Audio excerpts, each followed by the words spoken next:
নয়াদিল্লির রাষ্ট্রপতি ভবনে বাংলাদেশের প্রধানমন্ত্রীকে রাজকীয় সংবর্ধনা দেয়া হলো গার্ড অব অনার। হায়দ্রাবাদ হাউসে হবে হাসিনা মোদি দ্বিপাক্ষিক বৈঠক।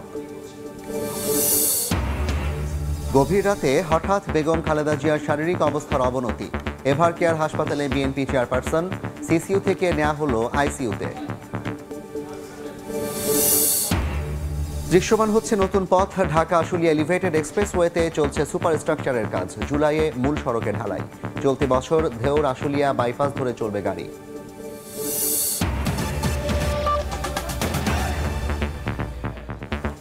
সময় সংবাদের সঙ্গে আছি আমি জাফর সাদিক। ভারতের নয়াদিল্লিতে আনুষ্ঠানিকভাবে রাষ্ট্রীয় সংবর্ধনা জানানো হলো প্রধানমন্ত্রী শেখ হাসিনাকে। স্থানীয় সময় সকালে রাষ্ট্রপতি ভবনে বাংলাদেশের প্রধানমন্ত্রীকে স্বাগত জানায় ভারত। সকাল 9টায় দিল্লির রাষ্ট্রপতি ভবনে পৌঁছান প্রধানমন্ত্রী শেখ হাসিনা। রাজকীয় সংবর্ধনার অংশ হিসেবে সেখানে আগে থেকেই উপস্থিত ছিলেন প্রধানমন্ত্রী নরেন্দ্র মোদী সহ দেশটির সরকারের মন্ত্রী ও ঊর্ধ্বতন কর্মকর্তারা।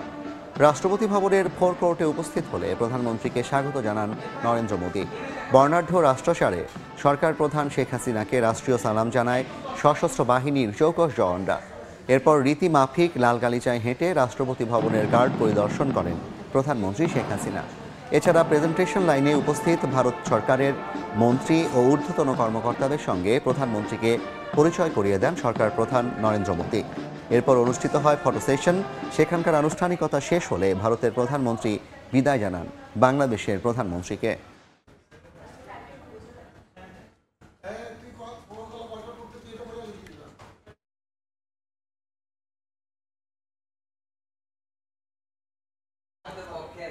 এই মুহূর্তে নয়াদিল্লিতে রাষ্ট্রপতি ভবনের সামনে আছেন সহকর্মী সুব্রত আচার্য। সরাসরি যাচ্ছি তার কাছে। সুব্রত, বহু প্রতীক্ষিত এই সময়ের জন্য আমরা যারা অপেক্ষা করেছিলাম সেই সময় শুরু হয়ে গিয়েছে। আপনি জানেন যে ভারতীয় সময় সকাল 9টার কিছু পরে প্রধানমন্ত্রী নরেন্দ্র মোদী রাষ্ট্রপতি ভবনে এসে পৌঁছান এবং তারপর তিনি কিছুক্ষণ অপেক্ষা করেন রাষ্ট্রীয় অতিথি বাংলাদেশের প্রধানমন্ত্রীর জন্য। এরপর বাংলাদেশের প্রধানমন্ত্রী রাষ্ট্রপতি ভবনে প্রবেশ করেন তার গাড়িবহর। প্রধানমন্ত্রী তাকে স্বাগত জানান এবং এই সময় তাদের মধ্যে কথাবার্তা বলতে দেখা যায়। প্রথমে দাঁড়িয়ে ফটো তোলেন, সাংবাদিকদের সামনে দাঁড়ান এবং পরে রাষ্ট্রীয় যে আচার রাষ্ট্রপতি ভবনের যে সংবর্ধনা এবং রাষ্ট্রীয় অভিবাদন সেটি কিন্তু প্রধানমন্ত্রীকে দেয়া হয়। এরপর এই অভিবাদন শেষে প্রধানমন্ত্রী এগিয়ে আসেন এবং দুই দেশের প্রধানমন্ত্রী একে একে অতিথিবর্গের সঙ্গে পরিচয় করিয়ে দেন। প্রথমে নরেন্দ্র মোদী তার দেশের সংশ্লিষ্ট শীর্ষস্থানীয় কর্মকর্তাদের পরিচয় করিয়ে দেন এবং তারপর বাংলাদেশের প্রধানমন্ত্রী শেখ হাসিনা তার সঙ্গে আগত অর্থাৎ প্রধানমন্ত্রীর যে অতিথি বহরে যারা ছিলেন তাদের সঙ্গে পরিচয় করিয়ে দেন এবং তারপর এই পুরো আনুষ্ঠানিকতা চলে 30 থেকে 35 মিনিট এবং এই মুহূর্তে কিন্তু প্রধানমন্ত্রী ভারতের জাতির জনক মহাত্মা গান্ধীর যে সমাধিসৌধ সেখানে তার উদ্দেশ্যে রওনা হয়েছে এবং সেখানে কিন্তু আপনি জানেন যে সেখানে শ্রদ্ধা নিবেদনের পরে যে বই সেখানেও কিন্তু তার স্বাক্ষর করবেন এবং তার মন্তব্য করবেন এবং তারপর যে দিনের সূচি আপনি জানেন যে আজকে সারা দিন ধরে যে রাষ্ট্রীয় কর্মসূচি রয়েছে এই কর্মসূচি কিন্তু রাষ্ট্রপতি ভবনের এই অভিবাদন সংবর্ধনা দেওয়ার পরই শুরু হয় এবং তারপর রাজঘাট হয়ে সকাল 11টার মধ্যে হায়দ্রাবাদ হাউসে যাবেন এবং এই হায়দ্রাবাদ হাউসে বহু প্রতীক্ষিত যে বৈঠক সেটি 11:30টার পর থেকে শুরু হবে এবং দুপুর 2টোর মধ্যে সেই বৈঠক শেষ হয়ে যাওয়ার পর প্রধানমন্ত্রীর সম্মানে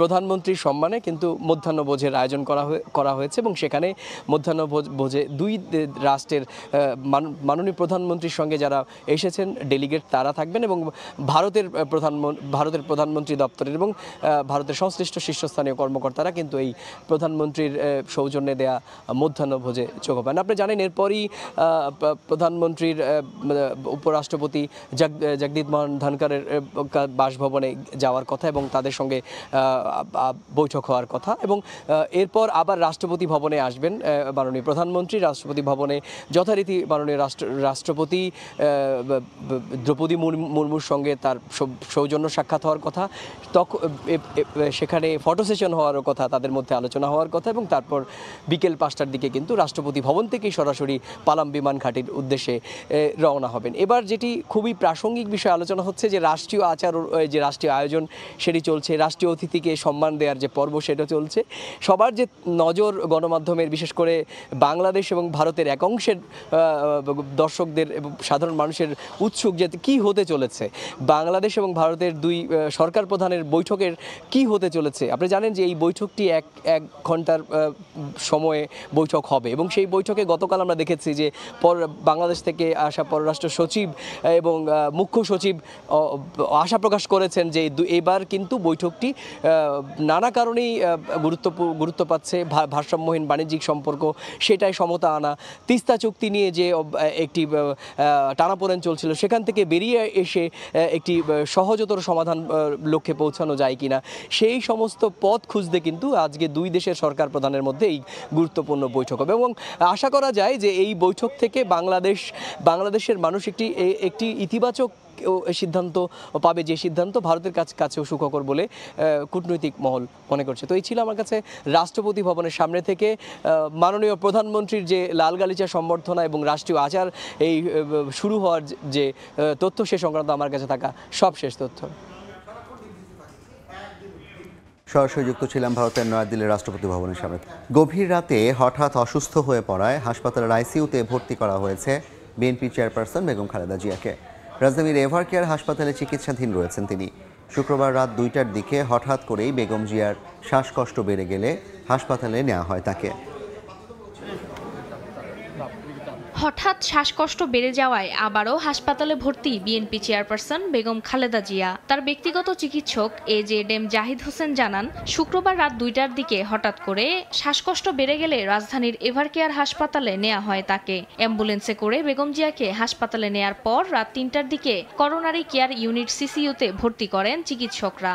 অবস্থার অবনতি হওয়ায় ICUতে ভর্তি করা হয় বেগম জিয়াকে। প্রতিবারই ব্যক্তিগত গাড়িতে হাসপাতালে নেওয়া হলেও এবারই প্রথম অ্যাম্বুলেন্সে করে হাসপাতালে নেওয়া হয় বিএনপি চেয়ারপারসনকে। খুব সিরিয়াস অবস্থা হয়ে গিয়েছিল, ইমার্জেন্সিতে আপনার অ্যাম্বুলেন্স ডেকে বাসা থেকে ওনাকে এখানে এনেই ভর্তি করা হয়েছে। ICUতে উনি ভর্তি আছেন এবং চিকিৎসাধীন আছেন এখন। 78 বছর বয়সী বেগম জিয়া আর্থ্রাইটিস, হৃদরোগ, ফুসফুস, লিভার, কিডনি, ডায়াবেটিস সহ বিভিন্ন জটিলতায় ভুগছেন। এর আগে গত 2 মে বেগম জিয়াকে রাজধানীর এভারকেয়ার হাসপাতালে ভর্তি করা হয়। সে সময় চিকিৎসকরা তাকে CCUতে রেখে 2 দিন চিকিৎসা দিয়েছিলেন। লিভার সিরোসিসে আক্রান্ত বিএনপি চেয়ারপারসনের রক্তনালীতে অস্ত্রোপচার করা হয় গত বছরের 27 অক্টোবর। যুক্তরাষ্ট্র থেকে 3 জন বিশেষজ্ঞ চিকিৎসক এনে বেগম খালেদা জিয়ার রক্তনালীতে অস্ত্রোপচার করা হয়েছিল। ফারজানা আক্তার, সময় সংবাদ, ঢাকা। বৃষ্টির সঙ্গে পাহাড়ি ঢল না থাকায় কমতে শুরু করেছে সিলেট অঞ্চলের নদ নদীর পানি। বন্যা পরিস্থিতির সবশেষ খবর জানাতে এই মুহূর্তে সিলেটের ফেঞ্চগঞ্জ উপজেলায় আছেন রিপোর্টার ইকরামুল কবির। সরাসরি যাচ্ছি তার কাছে। ইকরাম,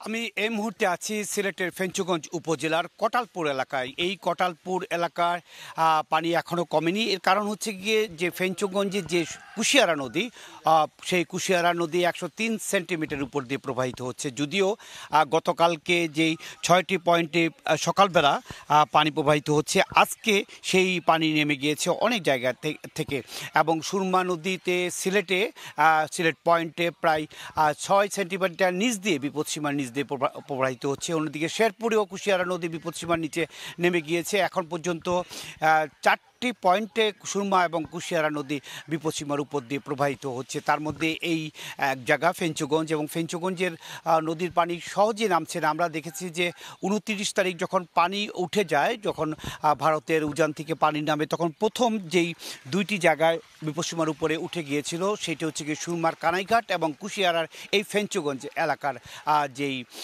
পয়েন্ট, এবং এর কারণেই এই এলাকার প্রায় 95% মানুষ পানিবন্দী হয়ে রয়েছে। আমরা দেখাতে পাচ্ছি যে কটালপুর সরকারি প্রাথমিক বিদ্যালয়ে এখন পানির নিচে আছে এবং ঈদের ছুটির শেষে খোলার পরে শিশুরা এসে ক্লাস করবে কিভাবে সেটি এখন চিন্তার ব্যাপার। মোটামুটি অন্যান্য জায়গা থেকে ধীরে ধীরে পানি নামছে, হয়তো আগামী 24 ঘন্টার মধ্যে আরও উন্নতি হয়ে যাবে বিভিন্ন জায়গায়। মোটামুটি এই ছিল সিলেটের যে নদ নদীর পানি কমতে শুরু করেছে এবং বিভিন্ন জায়গায় এখন আস্তে আস্তে উন্নতি হচ্ছে, তার সবশেষ খবর। খাল খনন সঠিকভাবে না হওয়া ও মাস্টার প্ল্যানের নিয়ম না মেনে মাটি উত্তোলন না করায় জলাবদ্ধতা নিরসন হচ্ছে না, এমন অভিযোগ সাবেক CDA চেয়ারম্যান আব্দুল সালামের। খাল খনন নয়, ওয়াসা ও কর্ণফুলী গ্যাসের পাইপের কারণে ১৪০টি স্পটে নালা নর্দমা দিয়ে পানি খালে যেতে বাধাগ্রস্ত হওয়ায় বন্দরনগরীতে জলজট। পাল্টা দাবি চট্টগ্রাম উন্নয়ন কর্তৃপক্ষের। পার্থপ্রতিম বিশ্বাসের রিপোর্ট। বছরের পর বছর পার, কিন্তু বন্দরনগরী চট্টগ্রামের জলাবদ্ধতার হাত থেকে নগরবাসীর মুক্তি মিলেনি। নগরের বাসিন্দাদের জলাবদ্ধতার হাত থেকে মুক্তি দিতে ১৪,০০০ কোটি টাকার 4টি প্রকল্প বাস্তবায়ন করছে 3টি সংস্থা। ইতোমধ্যে ৮,০০০ কোটি টাকা ব্যয় হয়েছে। চট্টগ্রামকে জলাবদ্ধতা মুক্ত করতে সবচেয়ে বড় প্রকল্প বাস্তবায়নের দায়িত্ব দেওয়া হয়েছিল চট্টগ্রাম উন্নয়ন কর্তৃপক্ষকে। ২০১৭ সালের জুলাই মাস থেকে শুরু হয় প্রকল্প বাস্তবায়নের কাজ। ব্যয় ও সময় দুটোই বাড়লেও এখনো পর্যন্ত কাজের সুফল পায়নি নগরবাসী। জলাবদ্ধতা নিরসন প্রকল্প নেওয়া হয়েছিল সাবেক চট্টগ্রাম উন্নয়ন কর্তৃপক্ষের চেয়ারম্যান আব্দুস সালামের আমলে। মাস্টার প্ল্যানে যে উল্লেখ আছে কি পরিমাণ মাটি উত্তোলন করতে হবে সেটা এনশিওর করতে হবে, তাহলে পরে একদিন না একদিন জলাবদ্ধতা দূর হবে। এদিকে সিডিআর করা এক সার্ভেতে দেখা যায় নগরীর সিটি কর্পোরেশনের নালা নর্দমার ১৪০টি স্পটে ওয়াসা, কর্ণফুলী গ্যাসের পাইপের কারণে ময়লা আবর্জনায় পরিপূর্ণ। পাইপগুলো যদি নালা থেকে একটু তুলে দেন বা নিচের ড্যামে দেন, আপনার ইঞ্জিনিয়ারদেরকে দিয়ে বলেন কীভাবে করলে পানির প্রতিবন্ধক হবে না, নালার পানিটা আমার খালে দিয়ে পড়বে। তবে জলাবদ্ধতা নিরসনে 3 সংস্থার 4 প্রকল্পের কাজের মধ্যে সমন্বয় করা না গেলে এর সুফল পাওয়া সম্ভব নয় বলে মনে করেন সংশ্লিষ্টরা। পার্থপ্রতিম বিশ্বাস, সময় সংবাদ, চট্টগ্রাম। নয়াদিল্লি সফররত প্রধানমন্ত্রী শেখ হাসিনা ভারতের জাতির পিতা মহাত্মা গান্ধী সমাধিতে শ্রদ্ধা জানানো শেষে সেখানে রক্ষিত পরিদর্শন বই স্বাক্ষর করছেন। সরাসরি যাচ্ছি রাজঘাটে।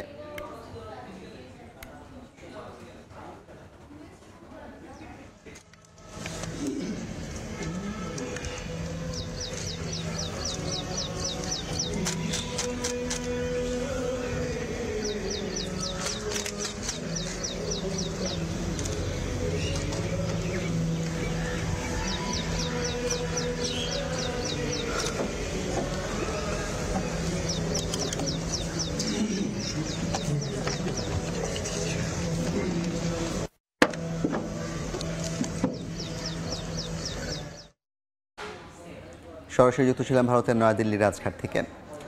ঢাকা আশুলিয়া এলিভেটেড এক্সপ্রেসওয়েতে এখন চলছে সুপার স্ট্রাকচারের কাজ, অর্থাৎ উড়াল সড়কের কোথাও পাইলের ওপর বসেছে পাইল ক্যাপ, কোথাও বসেছে গার্ডার। আর এক ধাপ এগিয়ে জুলাইয়ে শুরু হবে মূল সড়কের ঢালাই। কর্তৃপক্ষ বলছে চলতি বছর ধৌর আশুলিয়া বাইপাস আর আগামী বছরের মধ্যে বিমানবন্দর থেকে ধৌর অংশের কাজ শেষ হবে। রাশেদ জীবনের রিপোর্ট।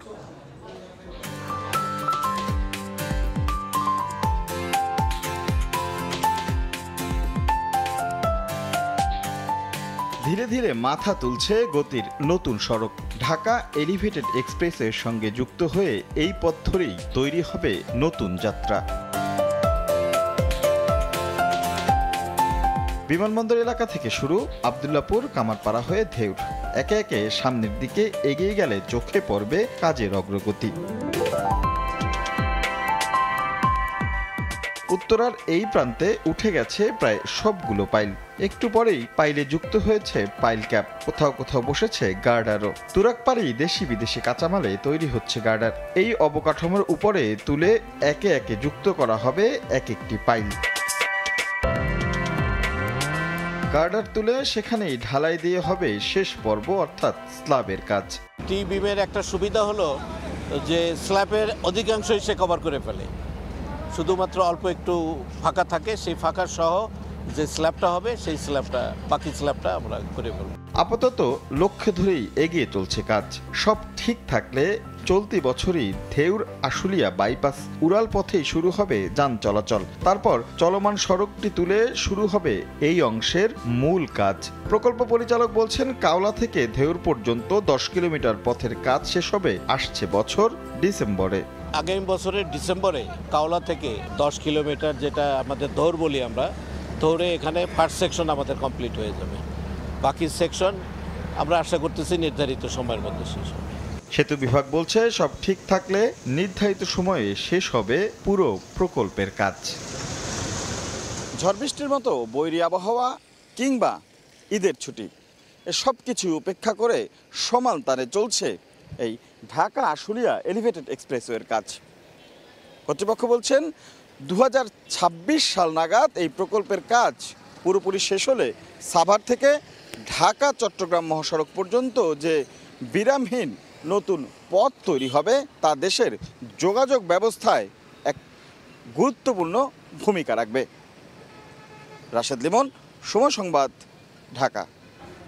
কুড়িগ্রামের তিস্তায় নৌকাডুবির 4 দিন পর এক শিশুর লাশ উদ্ধার করা হয়েছে। এখনও নিখোঁজ রয়েছে 3 শিশুসহ 5 জন। সকালে নৌকাডুবির ঘটনাস্থল উলিপুরের দামারহাট থেকে প্রায় 1 কিলোমিটার দূরে পুরাতন বজরা এলাকায় একটি শিশুর লাশ ভাসমান অবস্থায় দেখতে পান স্থানীয়রা। খবর পেয়ে মরদেহটি উদ্ধার করে পুলিশ। এদিকে চতুর্থ দিনে তিস্তা নদীতে উদ্ধার অভিযান চালাচ্ছে ফায়ার সার্ভিস। গত বুধবার সন্ধ্যায় 6:30টার দিকে দামারহাট এলাকায় তিস্তা নদীতে নারী শিশুসহ 25 জন যাত্রী নিয়ে ডুবে যায় একটি খেয়া নৌকা। পরে 18 জনকে জীবিত ও এক শিশুর মরদেহ উদ্ধার করে স্থানীয়রা। নিখোঁজ হয় 6 জন। এদের মধ্যে 4 জনই শিশু আর 2 জন স্বামী স্ত্রী। বিশ্বকাপে সেমির স্বপ্ন বাঁচিয়ে রাখতে রাতে ভারতের মুখোমুখি হবে বাংলাদেশ। তবে ম্যাচের আগে আবারও ভারতকে সুবিধা দিল আইসিসি। অ্যান্টিগার্স আর ভিভিয়ান রিচার্ডস স্টেডিয়ামে ম্যাচের আগের দিন ঐচ্ছিক অনুশীলনে বিরাট রোহিতরা সেন্টার উইকেটে ব্যাটিং প্র্যাকটিস করেন দীর্ঘ সময়। অথচ অস্ট্রেলিয়া ম্যাচের আগে একই ভেন্যুতে অনুশীলন করলেও উইকেট দেখারও সুযোগ পায়নি বাংলাদেশ দল, জানিয়ে ম্যাচের আগে আক্ষেপও করেছিলেন টাইগার হেড কোচ। অ্যান্টিগা থেকে সাজিদ মুস্তাহিদের রিপোর্ট। একই মাঠ কিন্তু দুদলের জন্য দুই নিয়ম। অ্যান্টিগার্স আর ভিভিয়ান রিচার্ড স্টেডিয়ামে বাংলাদেশ অস্ট্রেলিয়ার মুখোমুখি হয়েছিল উইকেট না দেখেই। সেখানে ভারত দল ম্যাচের আগের দিন অনুশীলন করলো সেন্টার উইকেটে, যে উইকেটে আগের দিন খেলেছে বাংলাদেশ ও অস্ট্রেলিয়া। প্রোটোকল অনুযায়ী যে সুবিধা পাওয়ার কথা না কোনো দলেরই, কিন্তু ভারত দলের প্রতি বরাবরই উদার আইসিসি, তাই বাড়তি সুবিধা নিয়েই মাঠে নামতে যাচ্ছে টিম ইন্ডিয়া। অস্ট্রেলিয়ার মুখোমুখি হওয়ার আগে উইকেট না দেখা নিয়ে কিছুটা আক্ষেপ ছিল বাংলাদেশ হেড কোচেরও।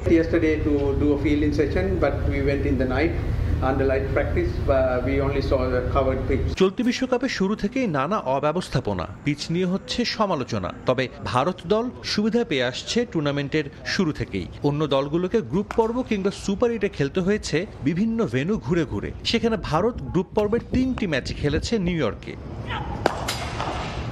সুপার 8, সেমি ও ফাইনালের সব ম্যাচ হবে ক্যারিবীয় অঞ্চলে। ভারত আফগানিস্তানের বিপক্ষে সুপার 8-এর প্রথম ম্যাচ খেলেছে বার্বাডোসে। সকালে ম্যাচ খেলে সন্ধ্যায় তারা পা রাখে অ্যান্টিগায়, যেখানে প্রথমবারের মতো মাঠে নামতে যাচ্ছে টিম ইন্ডিয়া। উইকেট কন্ডিশনের সঙ্গে মানিয়ে নিতে অনুশীলনে এসেই তারা পেয়ে যায় বাড়তি সুবিধা। এর আগে ডালাসেও শ্রীলঙ্কা দল বাংলাদেশের মুখোমুখি হওয়ার আগে বোলিং অনুশীলন করেছিল সেন্টার উইকেটে। আইসিসি ইভেন্ট বা দ্বিপাক্ষিক সিরিজ, আন্তর্জাতিক কোনো খেলাতেই এই সুবিধা পাওয়ার কথা না কোনো দলের, কিন্তু এটা এখন ধ্রুব সত্য। আইসিসি ইভেন্টে ভারত ক্রিকেট দলের জন্য নিয়মের কোনো বিধি নিষেধ থাকে না। সাজিদ মুস্তাহিদ, সময় সংবাদ, অ্যান্টিগা। এ পর্যায়ের শীর্ষ সংবাদগুলো জানিয়ে দিচ্ছি আরেকবার।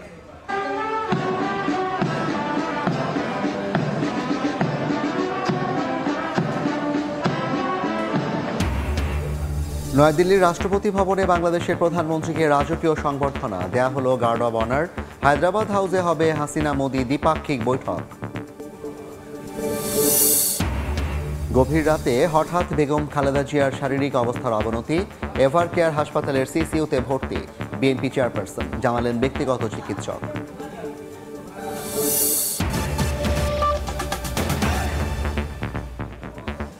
এই ছিল সময় সংবাদে। এ সময়ের বাণিজ্য নিয়ে ফিরছি কিছুক্ষণ পর। আমি জাফর সাদিক, সঙ্গে থাকুন সময়ের।